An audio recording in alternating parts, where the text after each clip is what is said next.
Where do I start with my life? Where do we start, Nancy? Where do I start? Where were you born? I was born Newberry and Taylor, In Chicago? Taylor Street, in Chicago, right, in Chicago.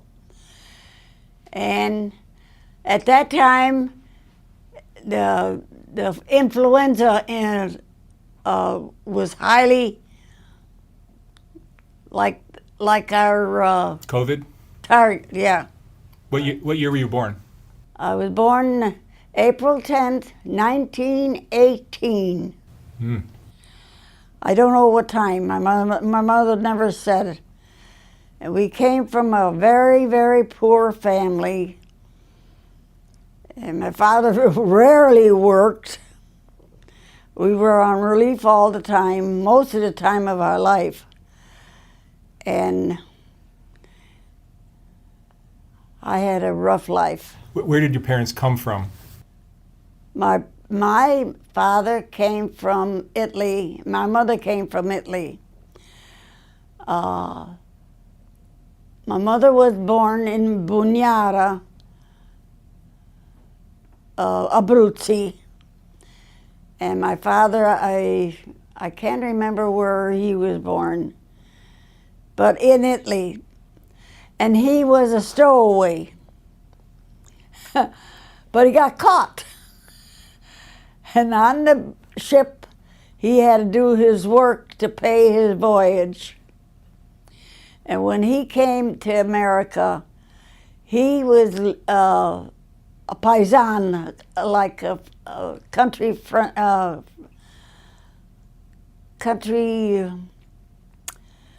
general acquaintance, all right? And at the time, my mother was sent from Italy from another man, and he wanted to marry her. She sent a picture, but when she arrived and he saw her, he didn't want to marry her no more because she was a redhead and she was full of freckles, and he refused to marry her. I had met this man, and his name was Joe. And my stepmother had taken me to his relative, and he was there. And he told my stepmother, he says, in Italian, chi è sta viola? Who is this little girl? And she answered in Italian, she would have been your daughter. And he was very surprised. In the meantime, my father was visiting my mother's uncle, and he says, I'll marry her. Worst thing that she could ever done. And they got married. I don't even know the date that they got married. They never talked about their lives. Never. So anyhow, going on, we moved from Newberry Street to Taylor Street. And I remember when my brother was, not my first brother, second brother was born, I was taking care of my brother at the time when my brother Nicky was born. And I was a little girl. What could I have been, about 4 years old, 5 years old? And so that was that on that part. But my father was a mean man, beat up on my mother all the time. And he never worked, but my mother was a bully, went to work in a laundry factory. And he used to go and pick her up, got her check, and spend it. My mother never spoke a word of English. So I was always beside her when I came back from school or whatever it is. and scrubbed the clothes of the kids. Then we moved on from Newberry to Morgan Street. Morgan Street was another situation that we were so poor, we had no shoes. My brother and I walked the alleys to get food to eat. That's how poor we were. And that's how it was. So I'd like to thank BetterHelp, who's the sponsor of today's video. How'd that go? Sometimes this job is just too tough for me. It just is. What do you mean? We go through so much, week after week after week. There's all this one drama and another, and there's so many difficult people to deal with. I mean, thank God I have somebody to talk to that just helps me understand, helps me calm down, helps me see through all the clutter and all the craziness that I have to go through, especially with this project. And that's where BetterHelp, who's sponsoring this video, is so helpful. It's just like, you can call this guy from anywhere. You can call him from your car, from work. I can go in the office, shut the door. I can do it at home. I can do it anywhere. It's great. It's just so helpful to have somebody just to like air your all your garbage on. It's very helpful. And make sense of it. Yeah. I think it's great that you're able to work that into your schedule. I know that it's changing all the time. Yeah, no, the schedule is crazy, but with BetterHelp, you can schedule it so easily. You just like, and for people that are looking for a new therapist, you call BetterHelp and you can get referred usually within 48 hours. And if you don't like that therapist, they'll you just keep trying until you find somebody that you click with. It's a great way to operate, and find somebody that just works for you, and then it becomes like your regular thing. It's really wonderful. It's great to have each week to reset a little bit. It's a reset. Yeah, that's exactly what it is. It's a reset. But BetterHelp connects you with a licensed therapist who's trained to listen to you no matter what your area that you need help with is. And it's just great to have somebody that's unbiased, that just listens and helps you understand. I've seen you go into your sessions feeling a little bit pent up, and when you're done with your sessions, you just have this ease about you. I'm a different person. You're a different person. I'm a It's different so person. helpful. Yeah, it really calms you down and just helps you, gives you peace with everything that's going on. It's really helpful. I wish some of our subjects that you interview knew how amazing therapy. Yeah, therapy is it's such a beautiful fix. And sometimes it works quickly, and for other problems it takes longer, but either way it works. It just takes the willingness to open up and find out what's there and figure it out. And a great therapist can help you do that. If somebody needs help, it's so easy to let BetterHelp connect you with a therapist that can help you figure out your issues. You visit betterhelp.com/soft white underbelly, or just choose soft white underbelly during sign up, and you get a discount on your first month. All right, and now back to the video. So This is roughly what year? 1924, 25. Tell me what life was like in 1925. Were there automobiles around? No, my dad had a junky old automobile. Whatever he wanted, he got. But whatever us kids need, or my mother couldn't get. My mother had no control of the money. He had control of it all. And most times he did the cooking. And I could remember, oh God almighty, those were bad years for me, okay? And I will go on more. We'll go on. When I was about 10, 12 years old,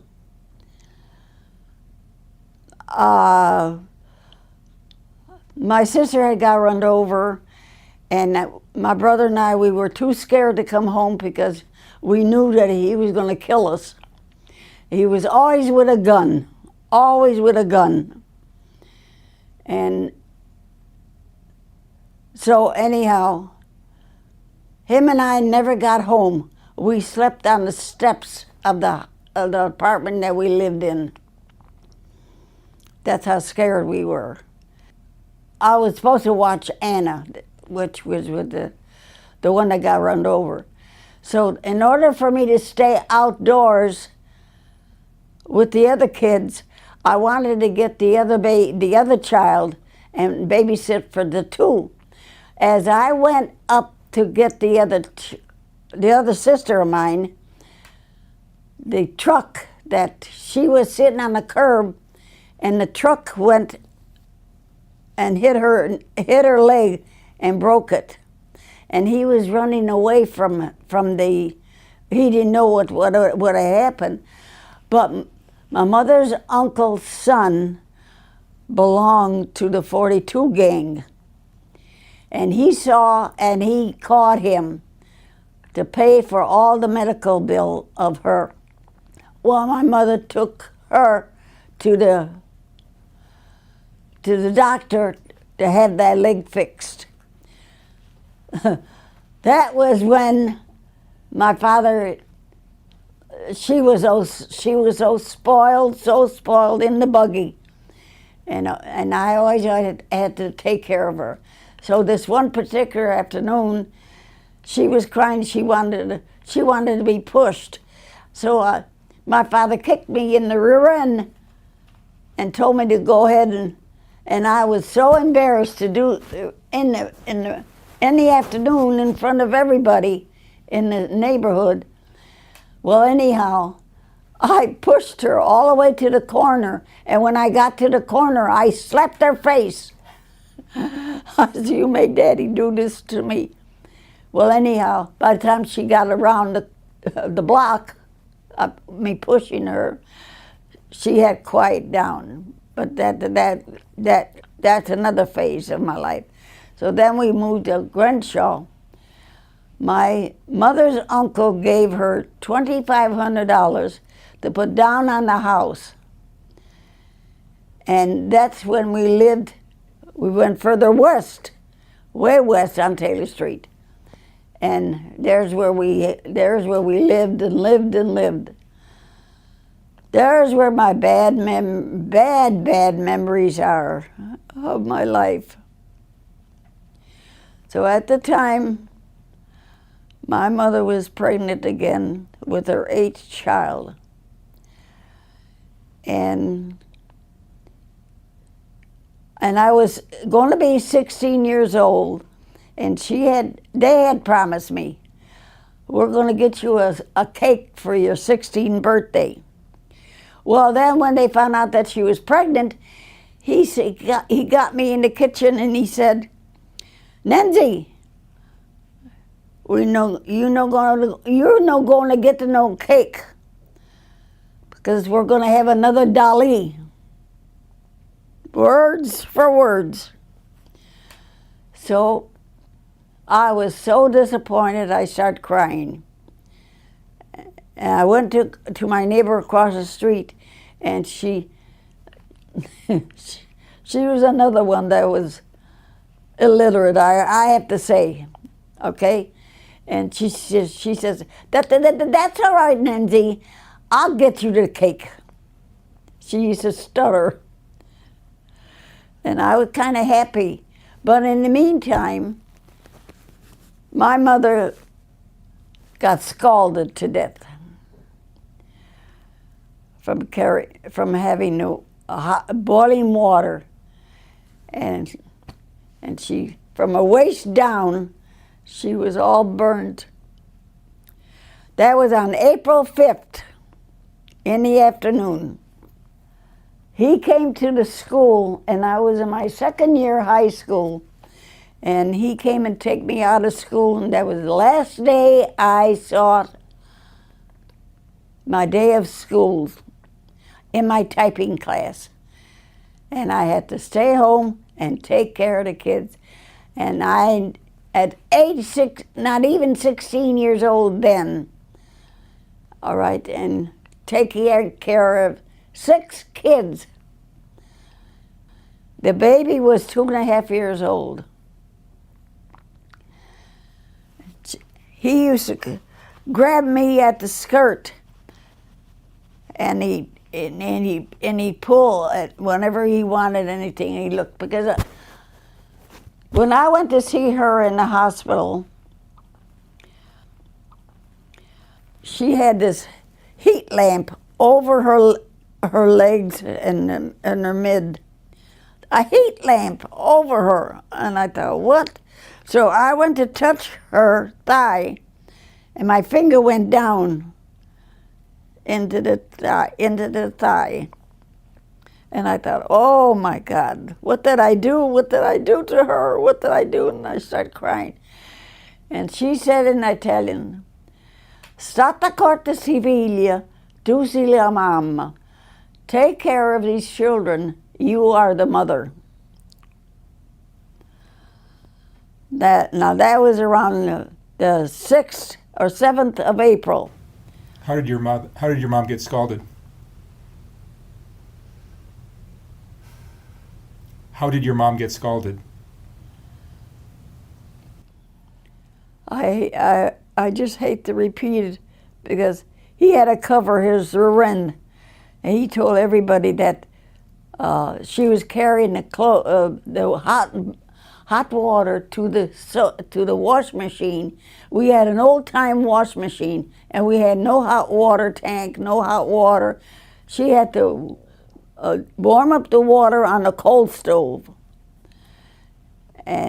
But the truth of it all was, I can't even. It's so hard for me to. She was trying to abort the baby, and she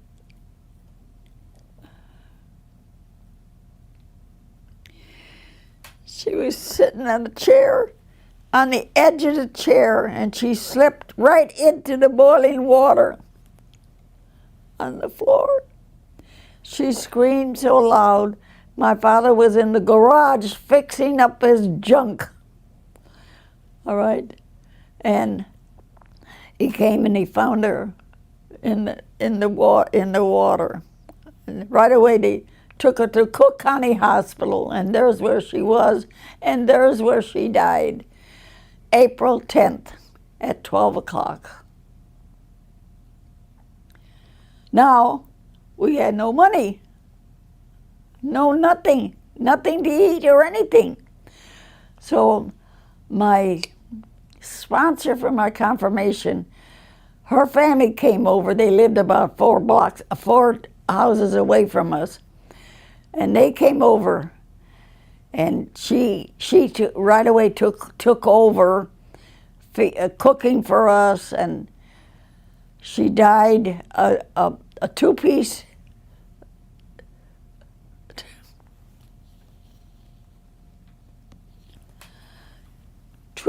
dress in black for me, because I couldn't have none. So her father went begging throughout the street, down the 3 blocks, and I don't know how much money they got, but she had a very, very poor casket, poor funeral. So in my dream, my mother was saying, I got no shoes on my feet, in my dream. So when the undertaker came, because the casket was in the house at them days, there was a flower in the front of the house, the front of the doorway, to let the people know there's a casket in that house.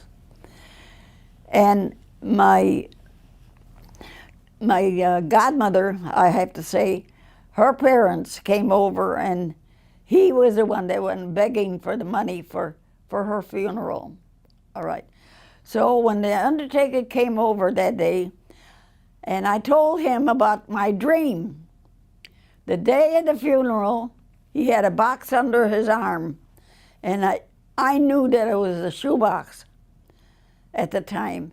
Sure enough, she didn't have no shoes on her feet. I lifted up her dress, whatever, I can't even remember the dress. She had no underclothes at all on her. So the last minute, they had to shuffle and find a pair of pants and a slip to put in the casket for her. And that's how we buried her. All right. So that was it. Now, I was so skinny at the time. Now, I was 16 years old. So skinny, and I was always going to the municipal tuberculosis clinic because I was a borderline of TB. So that's my life. So when the nurse came to visit for me, my father was sitting in the sun. I was in the living room on my hands and knees scrubbing the floor. And the nurse said, "Mr. Palucci, what are you doing? Your daughter belongs in the sun. You belong." And he threw that nurse out of the house. I wasn't able to go to the clinic anymore. In the meantime, when I was with the clinic, they put me into a tuberculosis sanitarium because I was the borderline of it. And this was during the school, summer school, no school days, okay? He couldn't stand me being over there without watching the kids that he took and he signed me out. So I couldn't stay in the, so there I am again watching all those kids doing their laundry. It was mostly really the three little ones, the two girls and the boy. The others were older, so they had to shift on their own, more or less. But another story I got, my brothers were in the garage with him fixing this junk, and he asked my brother Nicky for a tool. My brother didn't bring him the tool that he wanted, and he threw the scissors at him and hit him in the back. And luckily that the scissors didn't point at him, that the scissors hit him.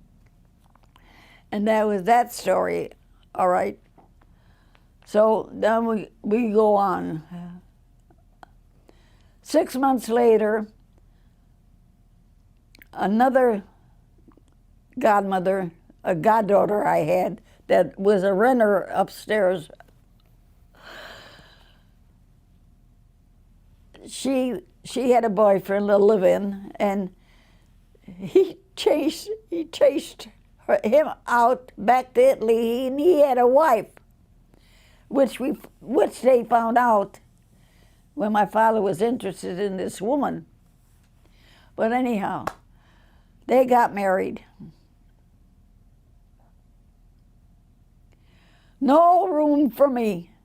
I had to sleep on my mother's trunk that came from Italy, a wooden trunk with no blankets, no nothing. I slept on the trunk, and there's where I was because she didn't care for me.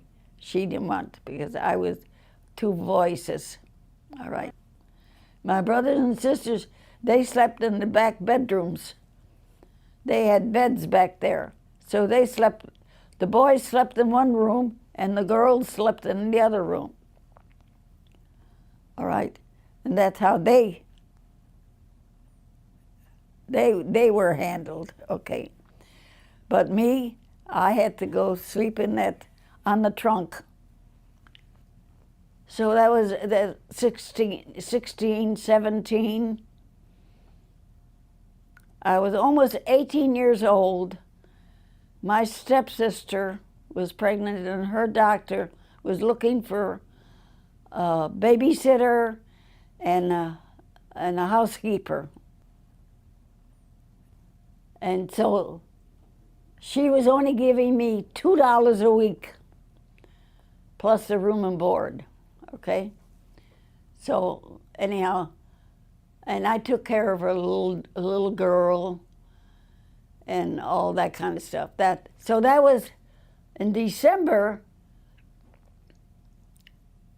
of my age, almost 18. I would have been 18 in April, and this was in December. For New Year's, I had to move out of my father's house and going into the doctor's home, all right? So I was there January, February, March, April. It was on my day off. I had 1 day a week, and that 1 day a week that I had off, I used to take two streetcars to go see my sisters and brothers because they were in foster homes. She didn't want, my father disappeared, the gangs were after him, and they wanted to kill him. Well, I wish they would have, but anyhow, that was that part of the story. And I wanted that day off, and she didn't want me to leave. She wanted me to stay on. But I had a bad cold, and I said, no, I want to go, and I got to go see my kid. I says, so I drove in Chicago all the way from, I'm forgetting the streets also too. But anyhow, I had to take two streetcars to get to one. 3 kids were in one home, and the 2 boys were in another. No, a boy and a girl was in another home, because my father took my oldest brother with him. I didn't know where he was at the time. He disappeared.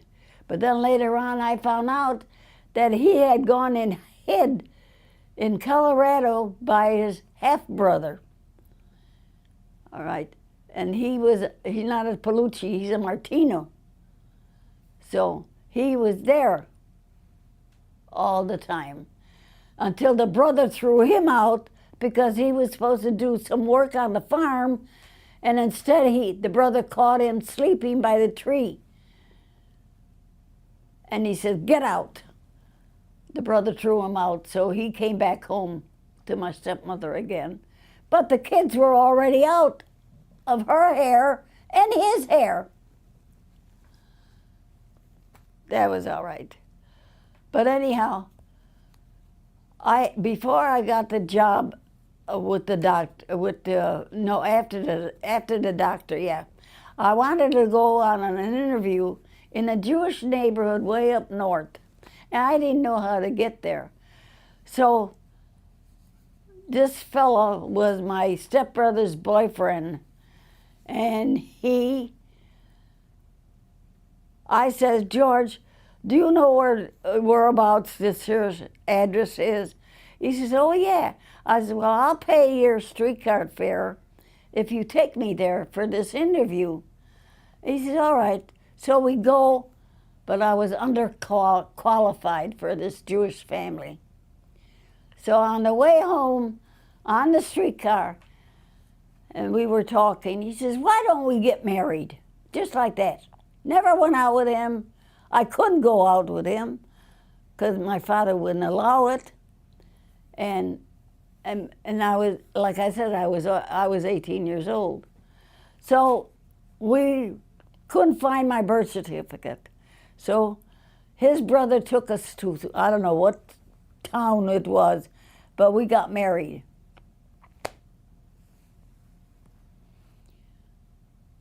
So we only stayed 1 week with his brother, and his brother threw us out. All right. So we rented this 2 rooms for $5 a month. When we went to bed that night, the window came up and slammed down. And he went to check, and there was nobody there. The window was locked. He didn't know what would happen. He says, well, maybe there's a noise outside. So he came back to bed. Just as we were falling asleep again, the window came up and slammed down. And he went all around the room, there was only 2 rooms, checked it out. He said, I don't know what's over here, but I'm not going to stay. He got scared. We went into the park, and there's where we slept that night, into the park. Peanut Park, near Pompey Church. And there's where we slept. So then I had the thought, I said, no, I'm going to go by my father. That's my father's house. All right? And there's where I belong. So I went to my father, I said, I want the 2 rooms in the back. And he had that as his coal shed. He used to dump coal in those 2 rooms. Well, anyhow, he said, no, I'm not kind of giving you the rooms, the 2 rooms. I said, why? Carmel don't want you. My first stepmother didn't want me. I said, Carmel didn't want me. I said, why? This is Mama's house. Why? Who is Carmel? Carmel is only your wife. I said, I want those rooms and I don't care what you say. So there I am, sweeping coal dust from the walls and everything. And that's what I did. And that's how for heat, we used to go down on Wacker Street, drive underneath, and look for wooden boxes, cardboard boxes, to get heat in those 2 rooms in the dead of winter. And that's how we did. Finally, then we had to go on relief because we had nothing to eat. And my father lived upstairs, never once invited us or gave us a piece of bread, never. So anyhow, we went on relief, and they wanted to know if I pay rent. I said, yeah. How much? $5. And to whom? Well, they found on the record that he was on relief too. So he thought he was going to get extra $5 plus the relief money.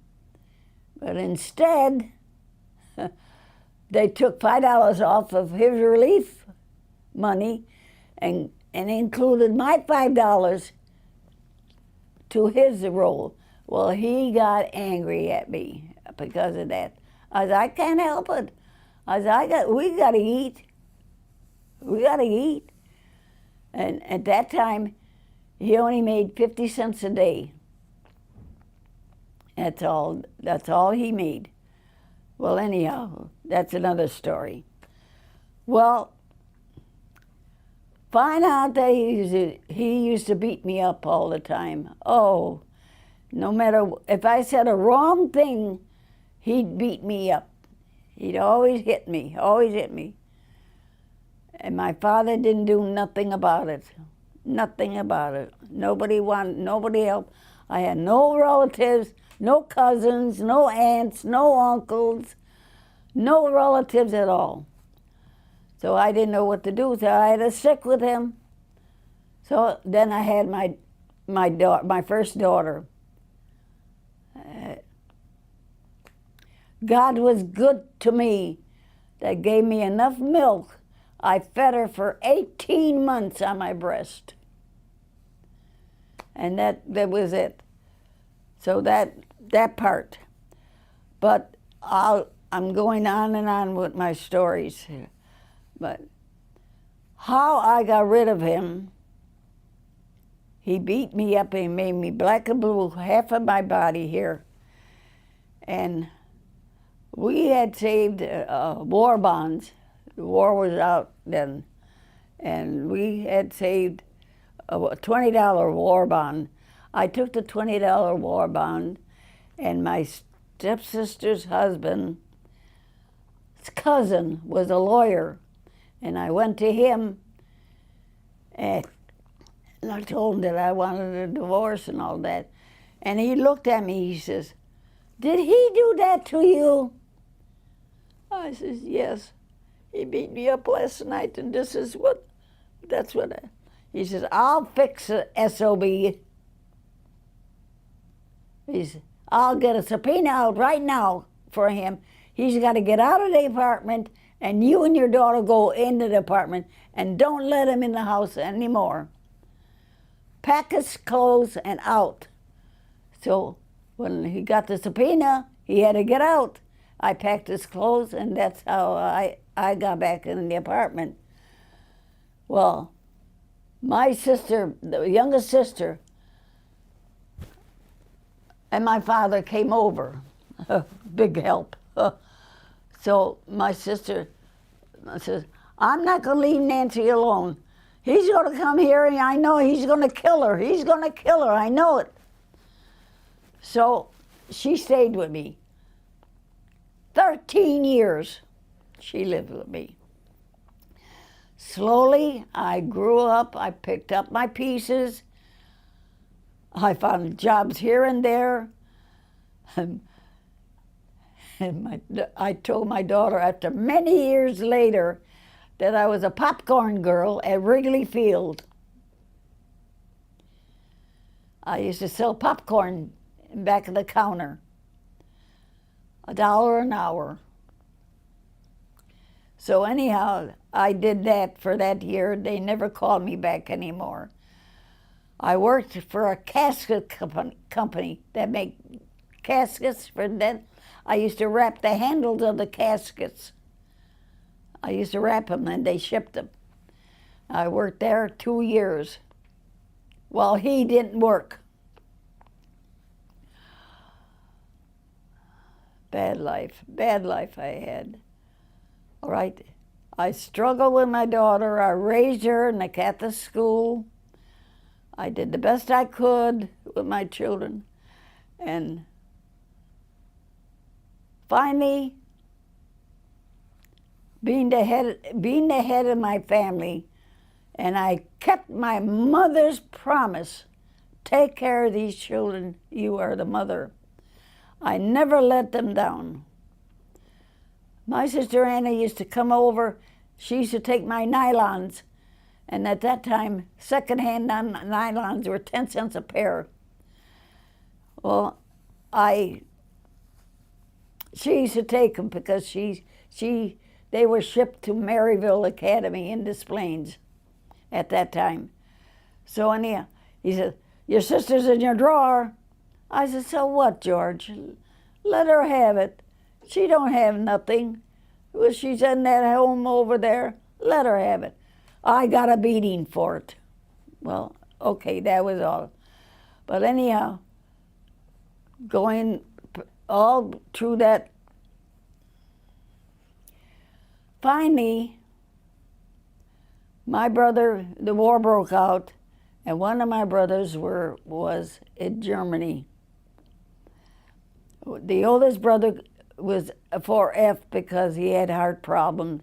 Then there was Nicky that was in Germany. Then there was Joe that he was home with my father. So he was a cocky kid, you know, like he knew it all. Well, the head of the office of the boys that used to go to him, to the they called it something, but I can't remember. And they says, grab him, put him in. So they made him a police MP in Chicago. And that's what he was doing. Well, anyhow, in the meantime, now, Nicky was giving money to my father all the time. See, you always try to mooch money from the kids.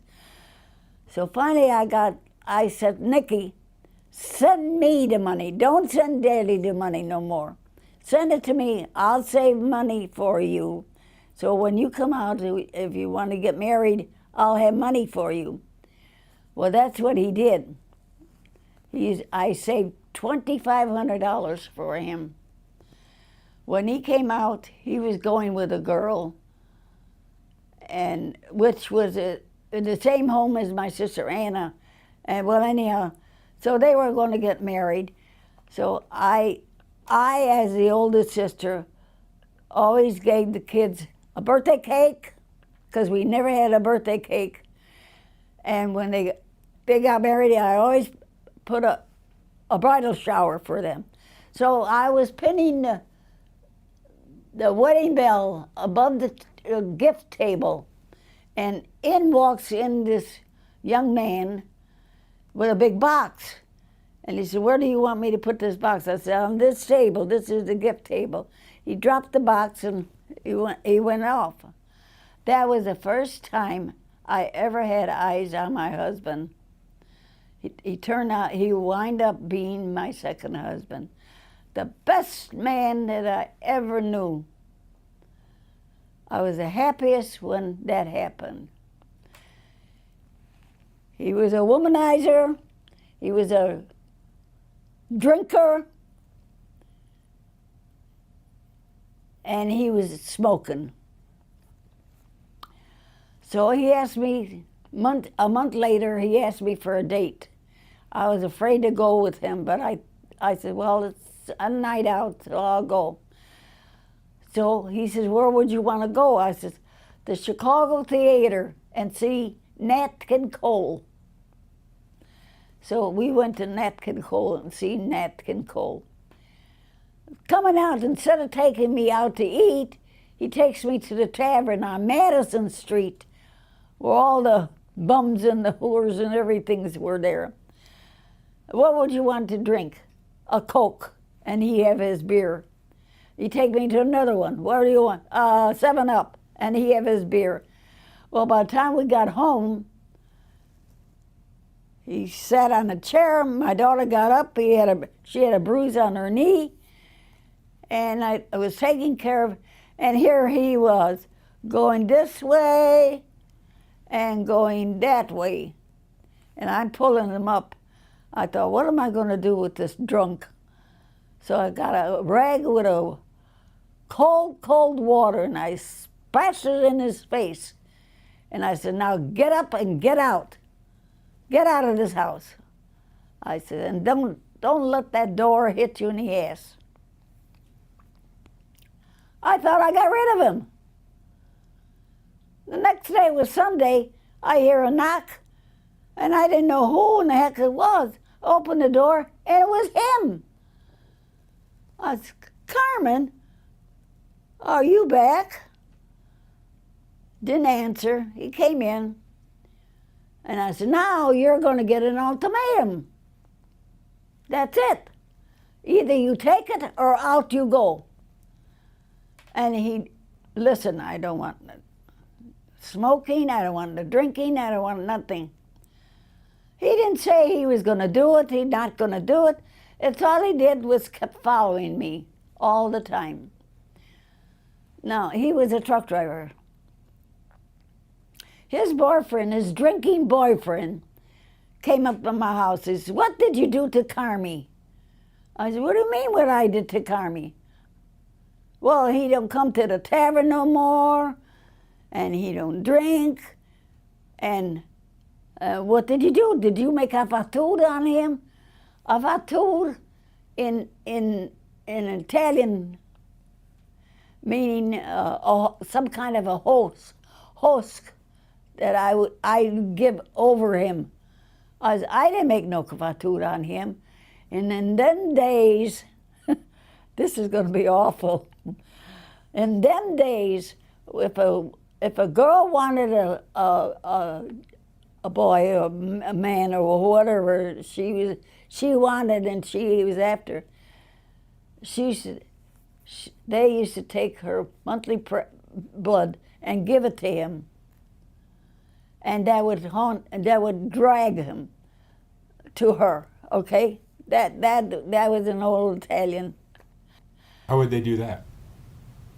She would take her blood that she had from a monthly, and she'd feed it to him without him knowing. No, the man, the fellow does not know what she's doing. Like in his food? In the food or a piece of bread or anything that he would swallow, that he would eat. That's what they used to do. And it makes him fall in love. And that would bind him to her. You know what I mean? That would bind him to her. And that's an old-fashioned. To me, that was sickening. All right, I didn't have to do that. I just laid my ultimatum down to him, and that was it. Never went drinking, stopped smoking, and he never went to any women anymore. And he always followed me, and I'd always be with my sisters. You know what I mean? I wanted to know where they were going, what they were doing. If they were working, I wanted to know about the work. You know what I mean? I was the controller at that time with my sisters and brother, okay? Because I always had them living with me. I had my oldest brother living with me for 5 years after his wife died. My sister Christina, 13 years. Anna lived with me, and she was off and on. Okay? So that, and I always was around my own family.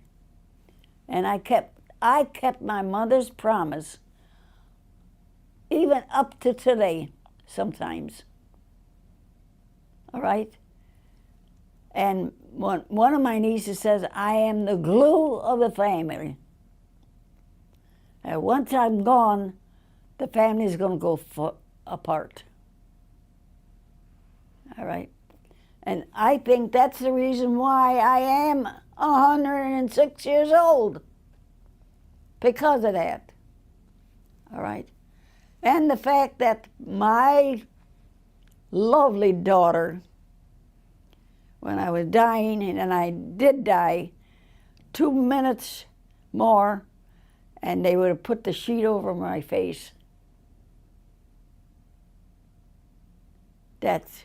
And she was crying, don't leave me.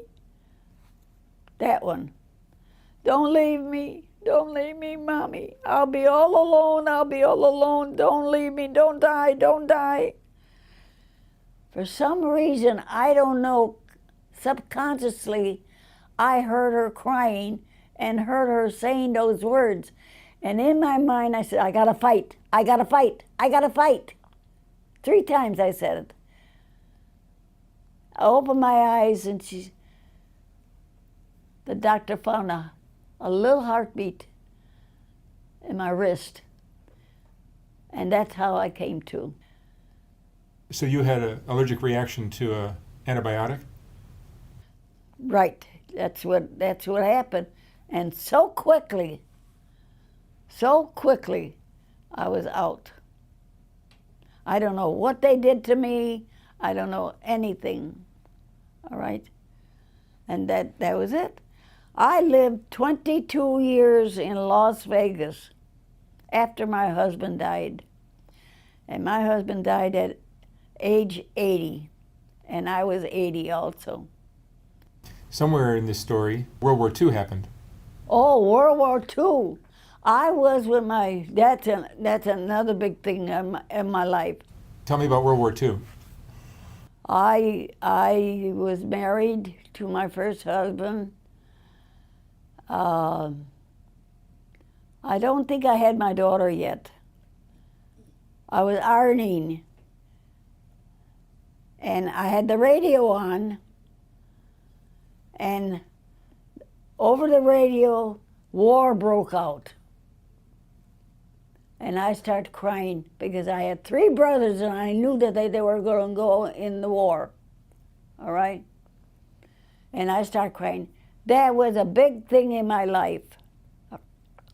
Now, the next thing I forgot to tell you, my story, was during my divorce, my husband, George, I'm going to say George,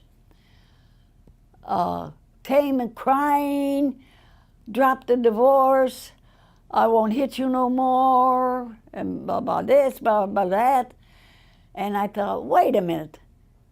What am I doing here? Divorcing him while he's going to war?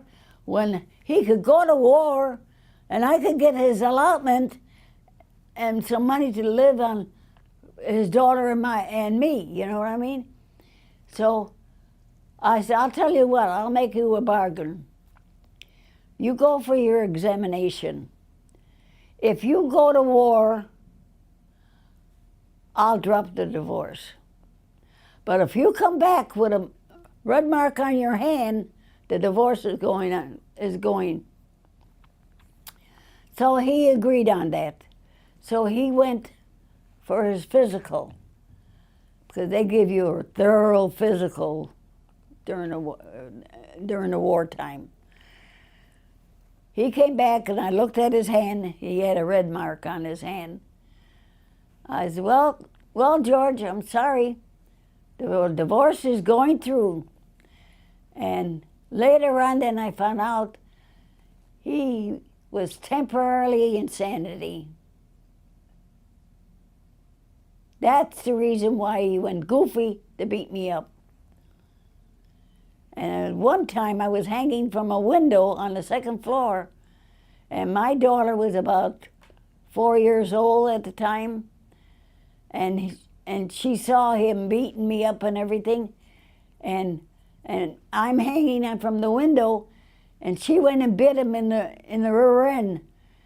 And when he went to grab her from the bite, I escaped from the window. And that's how I got away from him. Otherwise, I would have been dead then. Yeah, that was at that time. But my good life started when I met my second husband. When I met my second husband, I was the happiest woman. He was so good to me. I could have done anything I want. No matter what I did for my sisters and brothers, he agreed. He never beat me. What was the relationship like between your oldest daughter and your second husband? Wonderful. I was going with a Polish man at the time. And she came up to me, and if you marry Eddie, I'm going to run away from home. She said, I want you to marry Carmi, she said to me. I said, you don't tell me who to marry. At that time, she was Angela. You don't tell me who to marry, Angela. I said, I marry who I want to marry. Well, in the meantime, the Polish fellow didn't know that I had been married and had a daughter. I shielded her all the time. And we were getting closer and closer to marriage. And when he found out that I was married before and with a daughter, he broke off. That's when Carmi came in fully into the picture then. And that, wonderful. In fact, I got pregnant with his first, Carmine is the second child I got pregnant with him. And she said to me, I want Daddy to adopt me because you're having the baby, and that's a Rossi, and I'm a Khalees. And she says, and I don't want that. I want to be a Rossi. I said, I can't say it. I have no control of that. Ask him. If he wants to adopt you, I'll agree. So he came home, and she told him that she wanted to be adopted by him. He said, all right, is that what you want? You want me to adopt you? Okay, I'll adopt you. And that went on for I don't know how many months, because the lawyer told me if he comes up with all the money support of him. If your ex-husband comes up with the money? Yeah, if my ex came up with the money, then the adoption couldn't be. All right. So anyhow, when it came time to be adopted,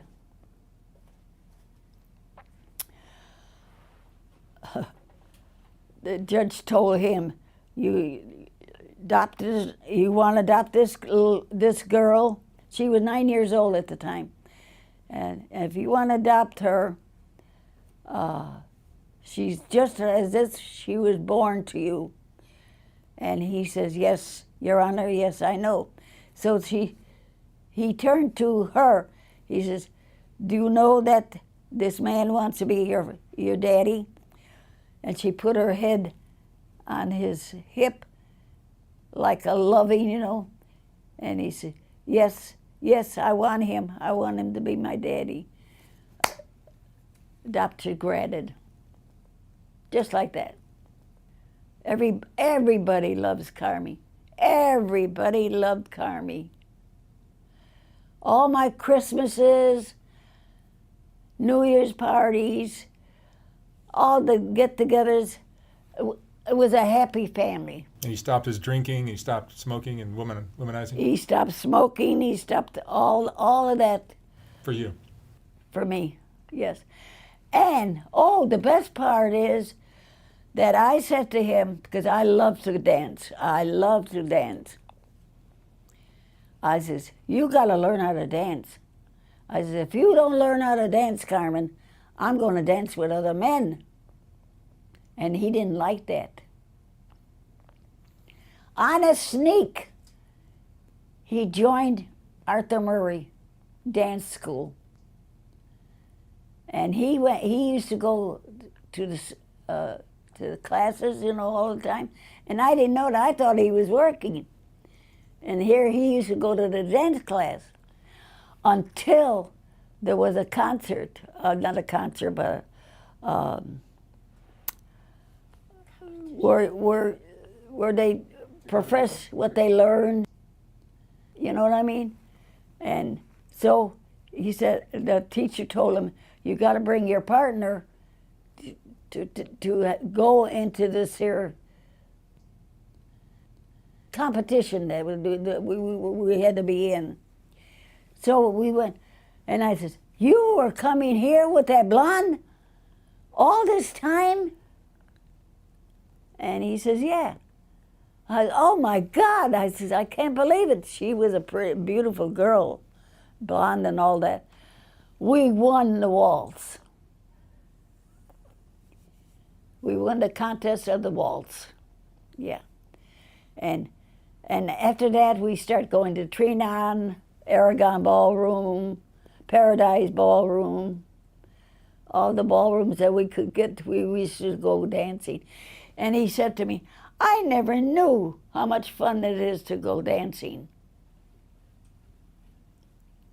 See? I said, I tried telling you that it is. Till today, I love to dance. I danced at my 106th birthday. I was Passionello. Your daughter told me you just gave up your driver's license at 104. At the driver's license, I had to renew my driver's license now. And I didn't know whether I was going to, get another driver's license or not after 100, So I passed everything. And I was talking to them and all that, and the manager heard our conversation, and he says, give her the driver's license. And that's how I got the driver's license up to 104. What did you think when you got your license at 100 years old, and it expired at what age? Oh, I was still feeling young. The number 100 didn't mean nothing to me, because I was still doing things when I was 90. You know what I mean? I was still going dancing, I met 3 different men in my complex where I lived, and we went out to dinners and stuff like that. Nothing elaborate about it, but just friendship, you know. What did you say when you got a license at 100? It probably expires at 104. None. I start laughing. I start smiling. You know that I was still driving at that time. I still was going to the casinos to go to the dances. I always went, even 102.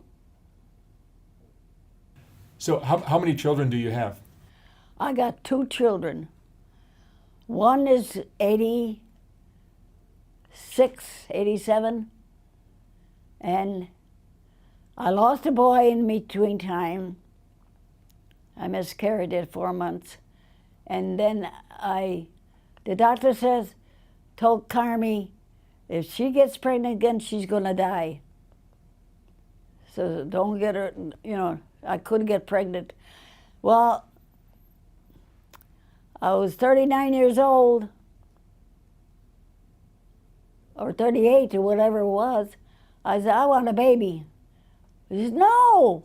I said, yeah, I want another baby, because my sister was having a baby and my sister-in-law was having a baby, and I wanted a baby too at that age.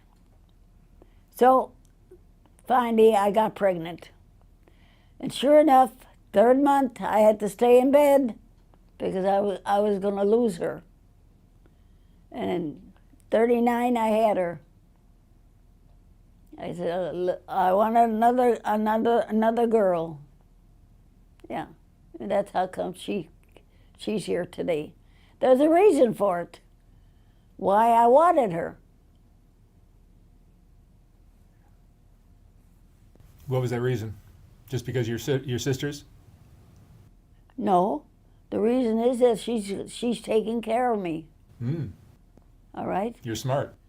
She took me in and she's taking care of me. Even though we fight like crazy, but she's still taking care of me. I love her dearly, dearly, no matter what happens. I love her dearly. And that's it. Nancy, what would you say was your favorite decade of your life? Your 20s, your 30s, your 40s, your 50s, 60s, 70s, 80s, 90s? My favorite was in the 40s. When you were 40 years old? Or 1940s? 1940. 1940s. Yeah. That was during the war. Yeah. Oh, I got to tell you the best during the war. My brother Nicky was in Germany guarding the wall in Germany. Okay. The Berlin Wall. And he wrote a letter to my father that he wanted a package. So my father, naturally, he's not going to do nothing. He's not going to spend any money on the kids.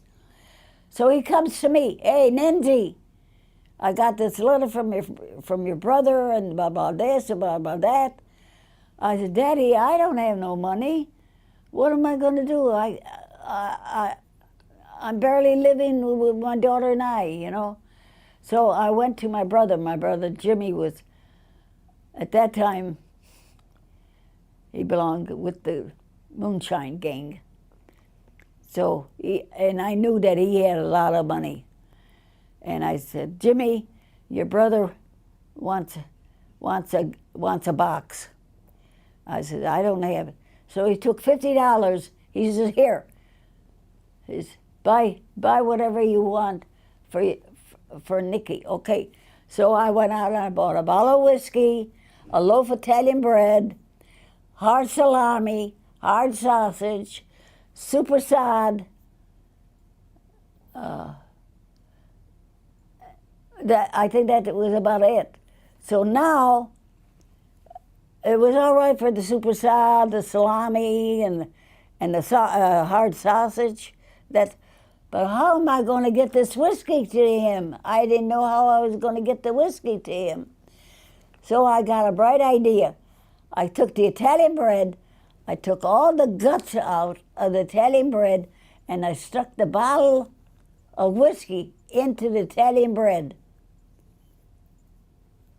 Wrapped it all up even with the guts of the bread. I figured they could eat it, you know what I mean? So I wrapped it all up. I made a nice, the box was about so big, all right?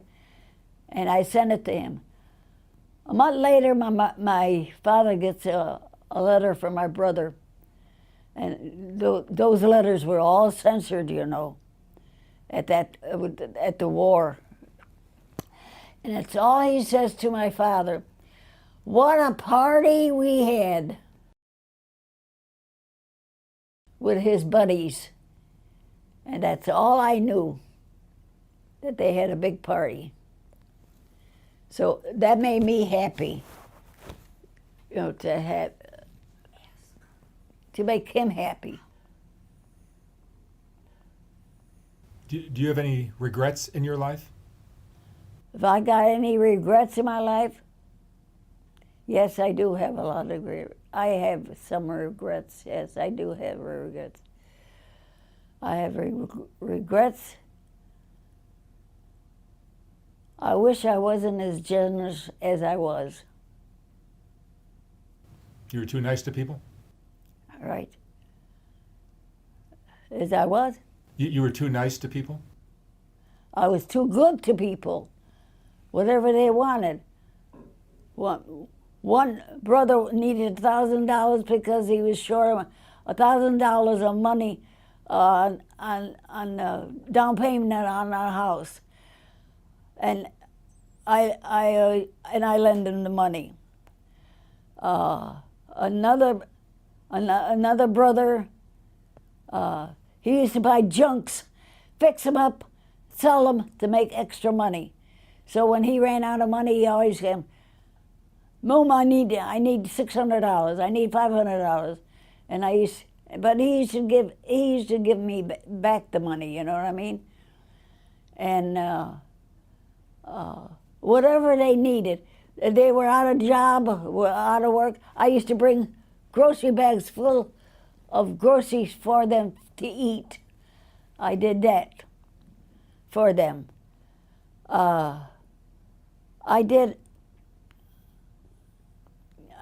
them, I took my mother's words too serious. I'm the oldest of 7 children, and the other 6 are gone, and I'm still here. I'm the oldest, and I'm still here. Really? Has life gotten easier or more difficult in the last 100 years? Well, they were difficult at sometimes, and sometimes they were good. They were good. But I always managed to be up, always up, you know what I mean? Parties, I used to arrange picnics, I used to, always with the family, always doing things happy with the family, you know? Whatever the kids wanted, I used to make sure that they used to get it, or they have it, or whatever it is. And the weddings, they always asked me to arrange things for them, to do things for them, you know, and all that kind of stuff. And I was too giving, too much giving. And now that I'm all alone, there's nobody around. Nobody around but just that one daughter, all right? My other daughter's in Vegas, and she could never do what my Carmine does. Never, never. Right? So here I am up until now. But I'm still up. I still want to dance. I still want parties. I want people around me. You know? And I taught my daughter how to make raviolis. I taught her how to do make gavadils, which is, gavadils in Italian is gnocchi. All right, and I try to teach the kids how to save money. And when they were little, when they were first starting to work, and I used to tell them, if you make $1, spend 50 cents, but save 50 cents. Always make sure you have something saving. Are we improving, or are we falling apart as a society? Worse. Politically, it's gotten worse. Because after the war, we start seeing prosperity. People were buying homes more, living better more, and how could I put it? People were saving during the Depression was bad. The Depression was very bad that we had, okay? And we lived through it. We lived through it, yeah. So, but my life was better after I was married to Carmi. What advice would you give to a young person today? I still didn't make out. What advice would you give to a young person today?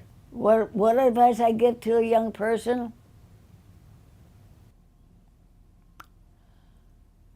Your word is your bond. I don't like false people.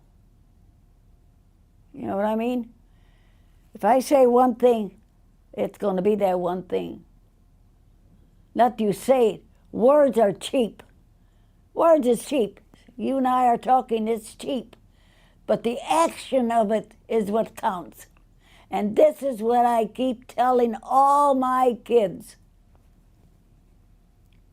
Words mean nothing.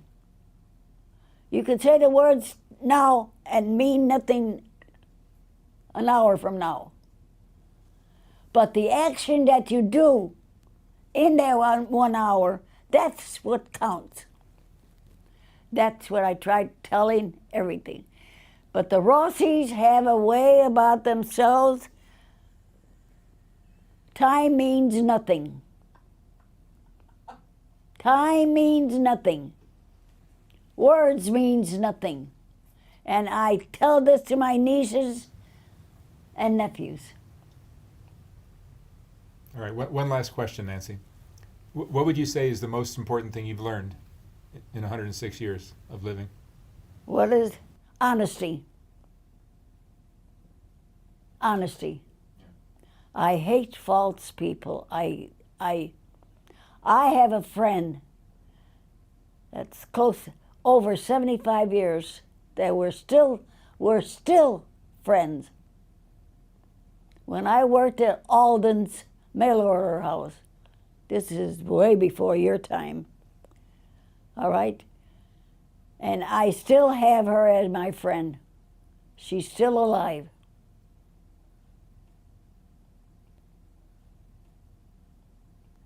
I had another friend that was very, very close,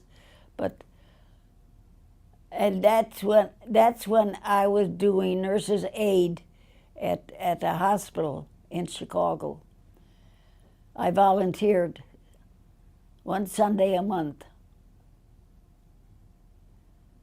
to go to the Women and Children Hospital, and I donate my whole day. And we were just married not long with Carmi. And he didn't care. He made me go ahead, you know. I did it, and that was it, you know. And I had to quit. I graduated with a cap, a nurse's cap. And our outfits were blue dresses. We were called the Ladies in Blue. And most of my time was with pediatrics.